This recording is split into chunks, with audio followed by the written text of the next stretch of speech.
Pregnancy ब्लॉगमध्ये मी पूजा. तर सकाळी उठल्यावर आजकाल चेहरा खूप सुजल्यावानी वाटतो, म्हणून जरा गाल वगैरे फुगून बघत होते. तर मला तर असं वाटते की जसे माझे पाय सुजायला लागलेत तसा चेहरा पण सुजत असेल, पण ना दुपारी चेहरा आहे तसा नॉर्मल व्हायला लागतो. असं तर माझं मी तर रुटीन शेअर करते. तर सर्वात पहिले ड्रायफ्रूट्स खाते 8:30 वाजता, त्यानंतर डबा बनवायला किचनमध्ये जाते. तर आज मी बनवणार आहे बोंबील. तर त्यात पण माझं नवऱ्याला ना मणके अजिबात आवडत नाही, तर ते साफ करायला मला अजून वेळ लागतो. आणि भाजीमध्ये मी आज मिरच्या टाकून बनवणार होते पहिल्यांदा, पण चांगली झाली होती.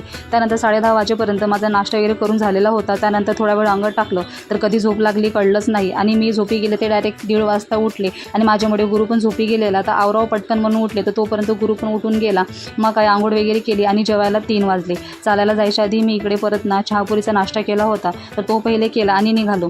तर आज गुरुला त्याचा अनोळखी मित्र भेटला. दोघंजण मस्त इथं गप्पा मारत होते आणि जेवायला काय बनवू समजत नव्हतं. मग काय सोयाबीनची खिचडी आठवली, तर ती पहिले केली आणि केसांना तेल लावून घेतलं. तर आज मी दिवसभरात फळ खाल्लं नव्हतं, म्हणून गोळी घेतल्यावर नाशपती कापलं. तर असं मी माझं रुटीन आज कंप्लीट केलं. तर